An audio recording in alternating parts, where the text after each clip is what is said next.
The stagecoach left Elara Thorne on a rise overlooking what should have been a homestead, then rattled away into the immense, uncaring silence of the plains.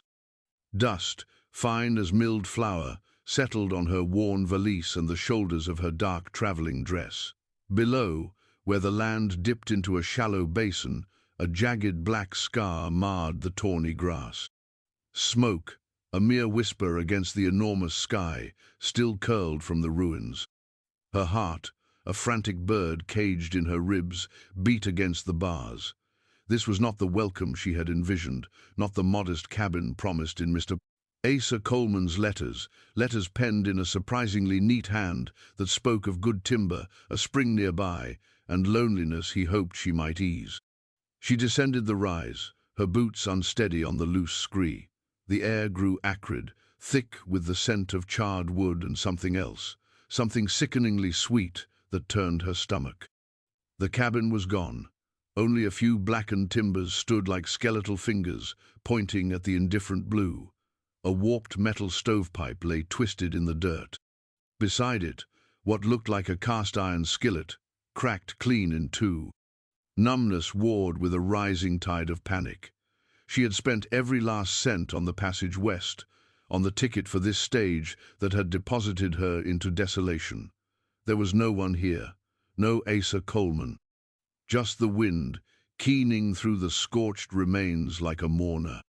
Her foundational trauma, the quiet desperation of a life constrained by poverty and the iron will of a father who saw daughters as chattel, had pushed her to this gamble. Asa Coleman's proposal, however utilitarian, had seemed a door to a life where she might breathe. Now, that door was ash. She found him, or what was left of him, near the collapsed remnants of a lean-to that might have been a nascent barn. The sweet smell intensified. Flies buzzed, a low, persistent hum. She did not look closely, could not. A single, calloused hand, upturned as if in supplication, was enough. Asa Coleman would not be easing his loneliness. A sob escaped her, dry and harsh. She pressed her fist to her mouth, stifling it. Crying was a luxury this land would not afford.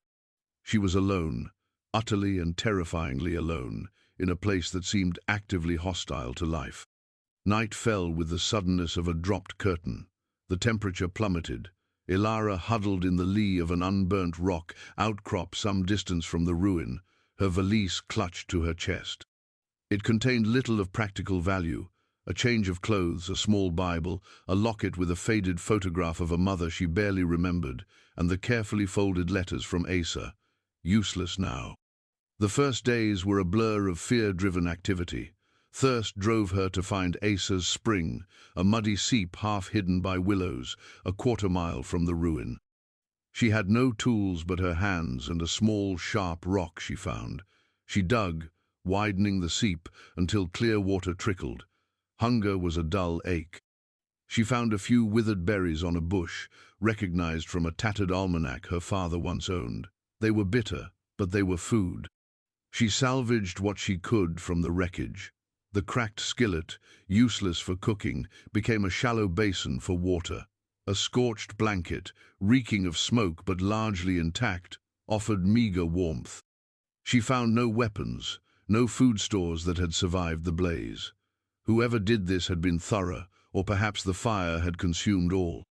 Each sunrise was a small victory, each sunset a dread-filled precursor to a night spent listening to the yips of coyotes and the sigh of the wind, a wind that carried the ghosts of Asa's dreams and her own. She learned the rhythms of the land, the hawk's hunting cry, the rustle in the grass that might be a snake or just the wind, the way shadows stretched and lied. Her initial terror began to transmute into a grim, watchful determination. She had not come this far to die an anonymous death in a forgotten corner of the world. 1 week after her arrival, as the sun bled orange across the western horizon, painting the vast sky in hues of fire and blood, a rider appeared. He materialized from the landscape as if conjured from the dust and distance, a dark silhouette against the dying light. Elara froze, hidden behind her rock outcrop. He was not making for the ruin, but riding a parallel line, perhaps a mile distant. He sat tall in the saddle, a figure of lean, hard competence. He paused, his head turning, scanning the terrain. For a moment, she thought he looked directly at her hiding place, and her breath caught. Then he urged his horse on, disappearing over a low ridge. The encounter, brief and distant as it was, shattered her fragile illusion of solitude. She was not alone, and the presence of another, unknown and unreadable, was not necessarily a comfort. 2 days later, he found her. She was by the spring, carefully coaxing a small fire from dry twigs and hoarded grass, attempting to boil water in a dented tin cup she'd unearthed from the debris. The horse's soft snort was her only warning. She sprang to her feet, the cup clattering to the ground. He sat his horse not 20 feet away, a man carved from weathered pine and shadow. His face, shadowed by the brim of a stained hat, was all hard angles and sun-etched lines. His eyes, when they met hers, were the color of slate, opaque and unreadable. A rifle rested easy in the scabbard beside his knee. He wore a gun belt, the leather dark and well-oiled. He was, in every line of his body, dangerous. He said nothing, just watched her. Elara's heart hammered. She could taste the metallic tang of fear. "Who are you?" she managed, her voice a reedy whisper. He still didn't speak. His gaze flicked from her to the meager fire, then to the ruin in the distance, a dark smudge against the landscape. He dismounted in a single fluid motion, the jingle of his spurs unnaturally loud in the silence. He moved with a quiet economy, no wasted effort. He walked towards the spring, his eyes never leaving her. Elara backed away, step by cautious step. She was trapped between him and the willows. He knelt by the spring, dipped a calloused finger into the water she had painstakingly cleared, then looked back at her. A hawk circled lazily overhead, its cry a thin shriek. The air crackled with unspoken tension. This was not rescue. This felt like an assessment, cold and clinical. Then the catalyst, not from him, but from the land itself. A low growl, guttural and menacing, echoed from the dense willow thicket behind her. Elara spun, her eyes wide with a new terror. A pair of yellow eyes gleamed from the shadows, a wolf, gaunt and desperate. Before she could scream, before she could even fully process the threat, the man moved. He was a blur of speed. The heavy Colt seemed to leap into his hand. There was no hesitation, no aiming, just an instinctive, lethal grace. The shot was a single, deafening crack that shattered the stillness. The wolf yelped, a choked sound, and thrashed once in the undergrowth before falling silent. Smoke curled from the muzzle of his gun. He did not look at the fallen animal. His slate eyes were back on Elara, measuring her reaction. She was trembling, her hands pressed to her mouth, the terror of the wolf momentarily eclipsing the fear of the man. He holstered his weapon. The silence that descended was heavier now, freighted with the scent of gunpowder and the sudden, brutal reality of death. He gestured with his chin towards the path leading away from the spring, away from the ruin. It was not a request. He retrieved her fallen cup, his movement still economical, and handed it to her. His fingers brushed hers, rough and warm. It was the first human contact she'd had in what felt like an eternity. She flinched, but took the cup. He led his horse, and Elara followed, her mind reeling. He hadn't spoken a single word. He had saved her life, or at least saved her from a painful encounter, yet his presence was as unsettling as the wilderness itself. They walked for what felt like hours, the man setting a relentless pace. He took her not to a town, nor to another homestead, but to a place even more isolated, a line cabin nestled in a fold of hills, miles from anywhere. It was small, crude, but solid, with a stone chimney and a tightly chinked log wall. A corral, empty, stood beside it. Smoke, this time from a tended fire, rose thinly from the chimney. He gestured her inside. The interior was Spartan, a built-in bunk with a rough blanket, a small table, 2 crates for chairs, a cold hearth. It smelled of old smoke, dust, and something faintly masculine, like leather and sweat. It was clear this was his occasional abode, or one of them. He built up the fire, his movements practiced and efficient. Then he produced jerky and hardtack from his saddlebags, placing them on the table. He nodded towards the food, then to the bunk. The meaning was clear: eat, rest. He himself took one of the crates, sat by the fire, and began cleaning his rifle, apparently oblivious to her presence, or perhaps choosing to ignore it. Ilara ate, slowly, cautiously. The jerky was tough, the hardtack unforgiving, but it was sustenance. She watched him. He still hadn't spoken. His silence was a wall, impenetrable. She didn't know his name, didn't know if he worked for someone, if he was an outlaw, a solitary trapper, or something else entirely. She was his prisoner, his guest, his foundling. She had no idea which. The days that followed settled into a strange, unspoken rhythm. He would leave at dawn, sometimes on horseback, sometimes on foot, disappearing into the vastness. He would return at dusk, often with game, a rabbit, a brace of grouse. He cooked with a rough skill, sharing the food without comment. He never asked her to do anything, but Ilara, driven by a need to prove she wasn't a complete burden and a lifetime of ingrained habit, began to tend the cabin. She swept the dirt floor with a makeshift broom of twigs, kept the fire going, mended the small tears in his spare blanket, with thread pulled from her own ruined dress. He watched her sometimes, his gaze lingering for a moment before flicking away. She learned to read the minute shifts in his posture, the subtle tightening of his jaw, as indicators of his mood, though his mood seemed to range only from taciturn to more taciturn. One evening he returned with a deep gash on his forearm, dark blood soaking his sleeve. He'd evidently tangled with something fierce. He sat, grunting, trying to bind it himself. Ilara, overcoming her apprehension, went to him. She tore a strip from her now useless petticoat, cleaned the wound with precious boiled water, and bound it tightly. His skin was hot beneath her fingers. He watched her face as she worked, his expression unreadable, but he did not pull away. When she finished, he merely grunted again, a sound that might have been acknowledgement. It was the closest they had come to a shared, deliberate act. Slowly, fragments of their unspoken coexistence began to form. He left a worn hunting knife on the table one morning before he departed. It was not offered, simply left. Ilara took it as a tool, perhaps a test. She used it to whittle tinder, to prepare the game he brought. One afternoon, while he was away, a pair of riders approached the line cabin. They were rough-looking men, their eyes cold and assessing. They circled the cabin, peered at Asa's old, mended blanket, airing on a bush. "Anyone home?" one called out, his voice laced with a predatory confidence. Ilara remained inside, knife clutched in her hand, heart pounding. She remembered the ruin, the implication of violence. These men had the same hungry look as the wolf. They exchanged a few words she couldn't catch then.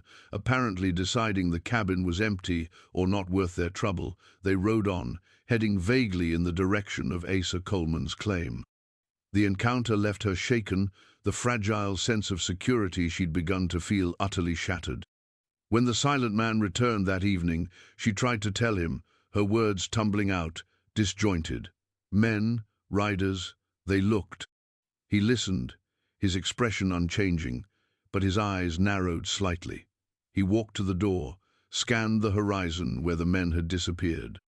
He picked up a handful of dust, let it sift through his fingers. Then he turned back to her, and for the first time, he spoke. His voice was rough, like stones grinding together. "Name's Silas," he said. Just that. Then, after a long pause, his gaze intense, "They won't be back here." It wasn't a reassurance. It was a statement of fact, delivered with an unnerving certainty. And in that moment, Ilara realized that Silas, for all his silence and unnerving presence, might be the only thing standing between her and the brutal forces that had destroyed her first hope of a new life.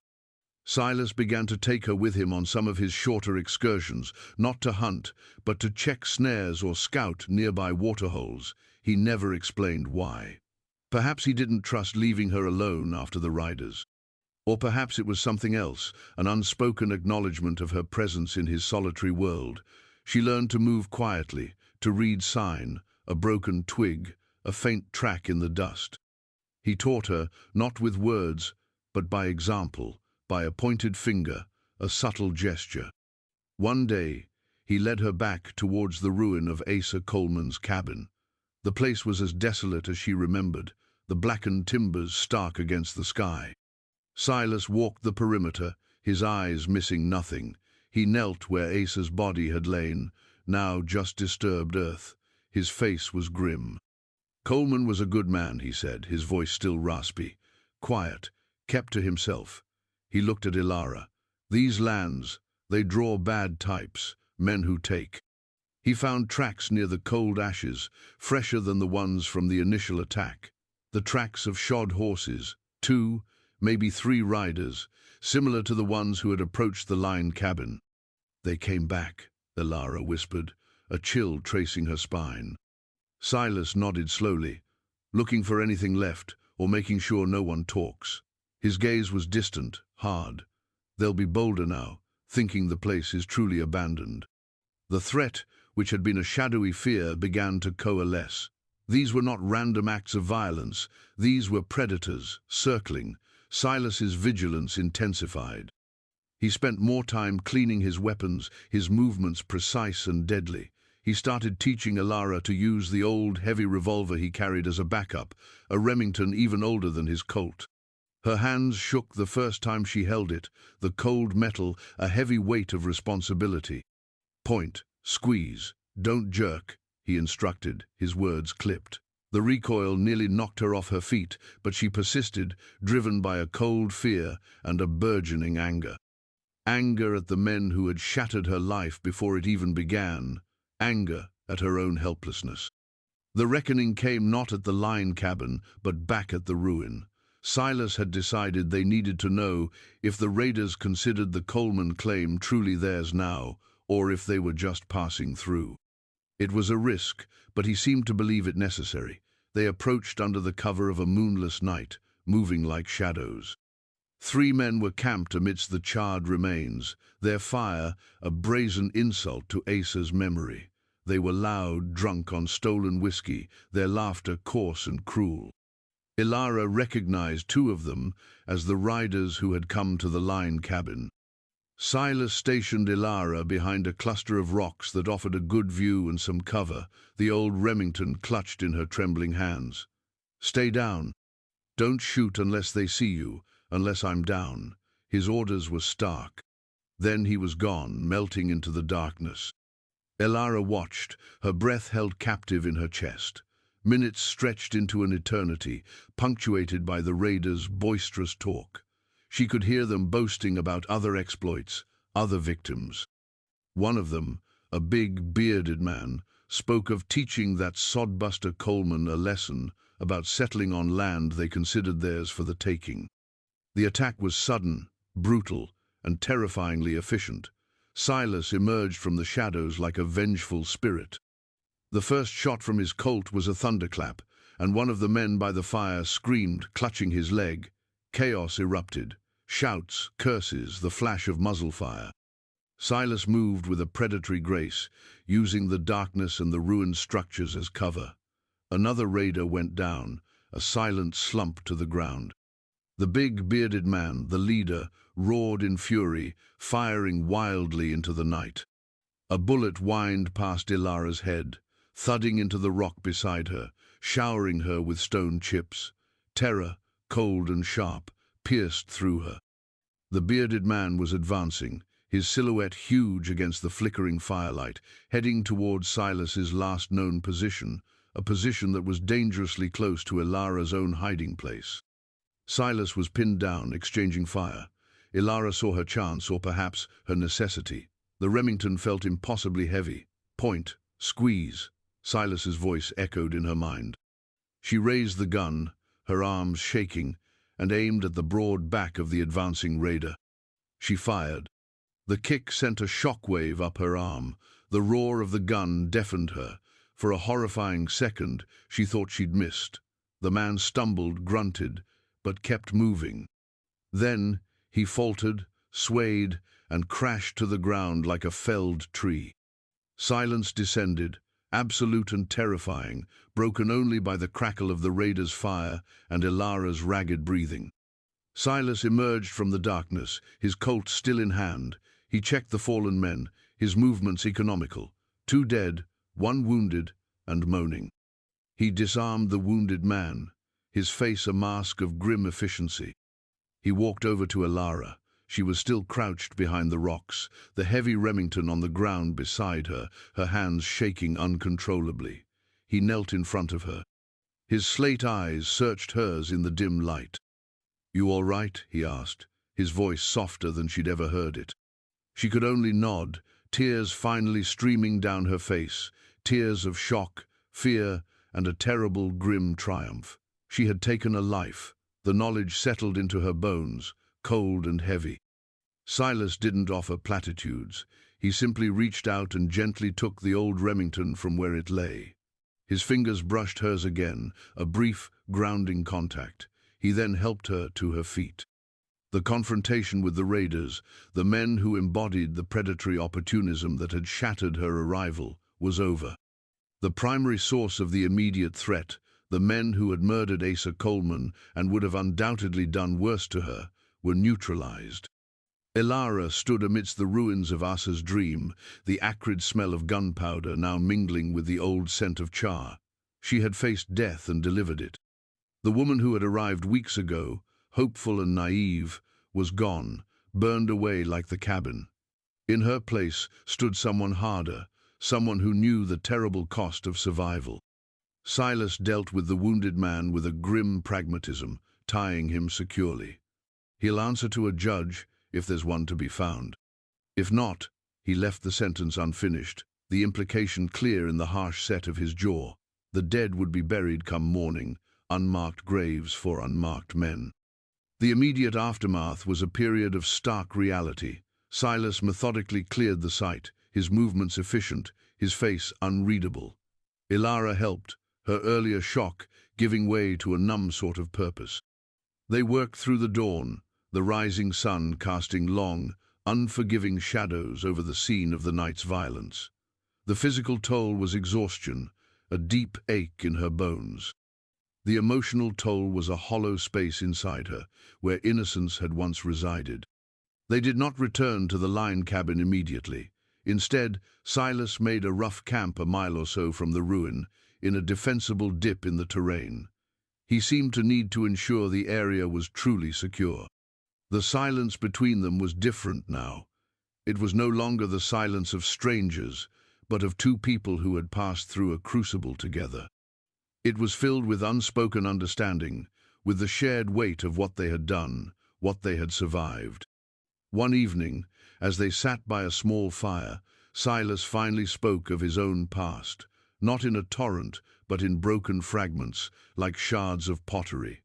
He'd had a small ranch further east, a wife. Marauders, not unlike the ones they'd just faced, had taken it all. He didn't elaborate on the details of the loss. The pain in his voice, though muted, was a language Ilara now understood intimately. He had drifted, working where he could, his silence a shield against a world that had proven its cruelty. He worked for a large ranch now, the Circle H, whose lands bordered this desolate stretch. He was a line rider, a troubleshooter. He had known Asa Coleman, respected his quiet toil. He had been tracking the men who'd hit Coleman's place when he found Ilara. His confession, spare as it was a bridge across the chasm of their individual solitudes. Ilara, in turn, spoke a little of her own reasons for coming west, the suffocating constraints of her former life. Words, so long dammed up, trickled out, tentative and raw. A new, fragile stability began to emerge. When they eventually returned to the main Circle H ranch, a sprawling collection of buildings Ilara had never seen, Silas spoke to the foreman, a weathered man named Jed. His account of events was terse, factual. He mentioned Ilara's part in it with an unadorned statement of her courage. Jed looked at Ilara, his gaze sharp but not unkind. "Took guts, Mum. This is hard country." He offered her a place, helping the cook, a stern but fair woman named Martha. It wasn't the life she'd envisioned, but it was safety, community of a sort. Silas did not claim her in any traditional sense. There were no grand declarations. But one evening, after weeks at the main ranch, he found her by the creek where the women did laundry. He stood for a long moment, just watching the water flow. Then he said, his voice low, "That line cabin. It's empty most of the year, solid enough. Could make it better." He paused. A man, a woman, could make a life there, if they were of a mind to. He didn't look at her as he spoke, but kicked at a loose stone with the toe of his boot. Ilara understood. It wasn't a proposal in the way Asa Coleman's letters had been. It was an offering, a shared path glimpsed. It was a recognition of her strength, her resilience. He wasn't offering to take care of her, he was offering to stand with her. "I am of a mind too, Silas," she said softly. A barely perceptible nod was his only reply, but his shoulders seemed to lose some of their tension. The new equilibrium was established, not on promises, but on shared scars and a quiet, hard-won understanding. Ilara was no longer the mail-order bride, nor simply a survivor. She was a woman who had faced the worst and had chosen her own path, her own partner, in a world that had tried to break her. Her hands were calloused now, her gaze direct. The fear was still there, a faint echo, but it no longer ruled her. They made the line cabin their own. It was slow work, demanding. Silas, with his quiet competence, repaired and strengthened the small structure. Ilara, with a resourcefulness born of necessity, learned to make do, to create comfort from scarcity. They planted a small garden in the stubborn soil, coaxing life from the unforgiving earth. Some of the seeds were from a packet she'd hoarded in her valise, meant for Asa Coleman's homestead. Now, they would grow for her, for them, planting in ash, in a way. The long shadow of the past remained. The memory of the burned cabin, of Asa, of the violence, was etched into Ilara's soul. Silas carried his own ghosts. But they did not let these shadows consume the fragile light of their present. They lived with them, a constant reminder of the cost of survival, the price of peace. Her purpose was no longer defined by a man's advertisement or societal expectation. It was found in the daily acts of living, in the shared labor, in the quiet companionship she shared with Silas. There were no grand pronouncements of affection, but loyalty ran deep between them, a current as steady and persistent as the prairie wind. Love, if that was the word for it, was in the way he always made sure she had the better blanket on cold nights, the way her hand instinctively sought his when a sudden noise startled them, the way they moved around each other in the confines of the small cabin with an unspoken grace. She had found a measure of peace, an uneasy truce with the harsh land that had nearly claimed her. It wasn't the life she had traveled west for, but it was a life she had forged with her own hands, in her own way. The definition of justice in this lawless environment was often swift and brutal, but she had seen it meted out, had even played her part. Now, she sought a different kind of justice, the right to live, to build, to find belonging on her own terms. One evening, as the sun set, painting the sky in the same fiery hues that had greeted her arrival, Ilara stood by the cabin door, watching Silas mend a piece of tack. The silence between them was comfortable, a shared language. The future was uncertain. This land would always be a challenge, its beauty intertwined with a capacity for sudden, devastating cruelty. There would always be the potential for new threats, for hardship. But she was no longer alone. She was resilient, self-reliant, scarred, but not broken. Silas looked up, his slate eyes meeting hers. A rare, almost imperceptible softening touched the corners of his mouth. He didn't speak. He didn't need to. Ilara knew they would face whatever came, together. The wind whispered through the tall grass, carrying the scent of dust and distant rain, a timeless song of survival in a land that endured.